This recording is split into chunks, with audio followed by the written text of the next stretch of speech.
দর্শক, একটি খবর। দিল্লির স্কুলগুলোকে অবৈধ বাংলাদেশি অভিবাসী শিশু শনাক্তের নির্দেশ। তার মানে অবৈধ বাংলাদেশি অভিবাসী শিশু শনাক্তের নির্দেশ দেওয়া হচ্ছে দিল্লির স্কুলগুলোকে। কি ধরনের অমানবিক, এক ধরনের বাংলাদেশ বিরোধী মনোভাবের বহিঃপ্রকাশ। এরা আবার বাংলাদেশের সংখ্যালঘু সম্প্রদায়ের জন্য তাদের মন কাঁদে, মন উতলা হয়। পুরো দেশকে তারা যে এই দৃষ্টিকোণ দিয়ে দেখছে, শিশুদের প্রতি তাদেরকে শনাক্ত করার জন্য হয় এবং তাদের জন্ম সনদ জন্য না দেওয়া হয়। বুঝতে পারছেন বাংলাদেশকে কিভাবে অবমাননাকর একটি দৃষ্টিকোণ থেকে তারা দেখছে, অমানবিক। তাও শিশুদের ক্ষেত্রে তারা এই পদক্ষেপ নিচ্ছে। শিক্ষার্থী ভর্তির সময় অবৈধ বাংলাদেশি অভিবাসী শিশুদের শনাক্ত করার জন্য পদক্ষেপ নিতে নিজেদের আওতায় থাকা স্কুলগুলোকে নির্দেশ দিয়েছে দিল্লি পৌর কর্পোরেশন। একই সঙ্গে এই শিশুদের যেন জন্মসনদ না দেওয়া হয় তা নিশ্চিত করতে বলা হয়েছে কর্পোরেশনের স্বাস্থ্য বিভাগকে। তারা বাংলাদেশের সাথে এইভাবেই সৌহার্দ্য সম্প্রীতি করতে চায়। শনিবার পিটিআইয়ের খবরে বলা হয়, 12ই ডিসেম্বর দিল্লি রাজ্য সরকারের প্রিন্সিপাল সেক্রেটারির সভাপতিত্বে অনুষ্ঠিত এক ভার্চুয়াল বৈঠকের পর এসব নির্দেশনা দেওয়া হয়। বৈঠকে দিল্লি পৌর কর্পোরেশনের জ্যেষ্ঠ কর্মকর্তারাও যোগ দেন।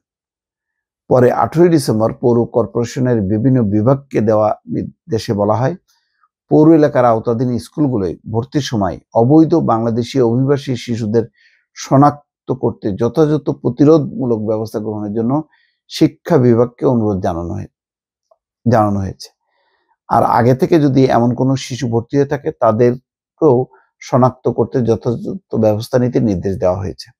এদিকে অবৈধ বাংলাদেশি অভিবাসীদের অনুপ্রবেশ ঠেকাতে যথাযথ পদক্ষেপ নিতে দিল্লি পৌর কর্পোরেশনের সব আঞ্চলিক কর্তৃপক্ষকেও একই ধরনের নির্দেশ দেওয়া হয়েছে। আগামী ফেব্রুয়ারিতে দিল্লিতে বিধানসভা নির্বাচন অনুষ্ঠিত হওয়ার কথা। এর আগে অবৈধ অভিবাসীর সংখ্যা বৃদ্ধির অভিযোগ তুলে উদ্বেগ প্রকাশ করেছে বিভিন্ন রাজনৈতিক দল। এমন পরিস্থিতিতে এমন নির্দেশনা দিল দিল্লি পৌর কর্পোরেশন। দর্শক, বাংলাদেশে কি এমন কোনো আকাল পড়লো, দুর্যোগ পড়লো যে দলে দলে বাংলাদেশিরা যে দিল্লিতে যে হাজির হবে? এটা যদি হয়, দিল্লিতে যে ভিড় করছে, সেটা তো রাজনৈতিক উদ্বাস্তু। সেটা তো নরেন্দ্র মোদীর আশ্রয় প্রশ্রয়ে তারা মেঘালয় দিয়ে ঢুকছে। মেঘালয়, শিলংয়ে আওয়ামী লীগের নেতা কর্মীতে ভরপুর, যুবলীগ, ছাত্রলীগ, কি নেই সেখানে? আছে, কলকাতায় আছে, দিল্লিতে আছে।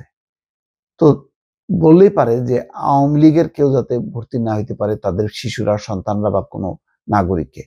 কিন্তু আওয়ামী লীগকে মেনশন না করে তারা বলতেছে যে অবৈধ বাংলাদেশিরা তাদের সেখানে যাবে কেন এখন? আর তাদের বাচ্চারা সেখানে স্কুলে ভর্তি হবে কেন? কি কারণটা আছে? এমন কি ঘটনা ঘটলো যে দিল্লিতে যে স্কুলে ভর্তি হবে?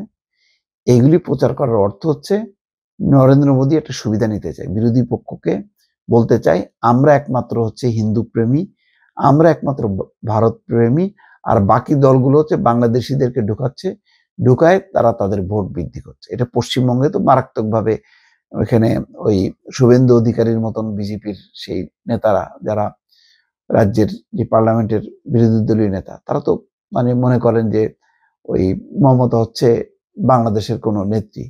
তারা মমতা যে ভারতীয় এবং ভারতের একটি দলের প্রধান, এটা তারা মানতে রাজি না।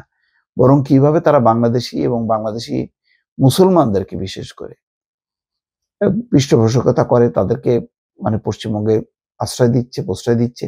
এই সমস্ত নানান রকম তারা অপপ্রচার চালাচ্ছে। সেই অপপ্রচারটা এখন ভারতের রাজধানী দিল্লিতে স্বয়ং এই কর্পোরেশন চিঠি দিয়ে একটি অবমাননাকর একটি বিষয় সামনে নিয়ে আসলো। দর্শক, ভালো থাকবেন। আল্লাহ হাফেজ।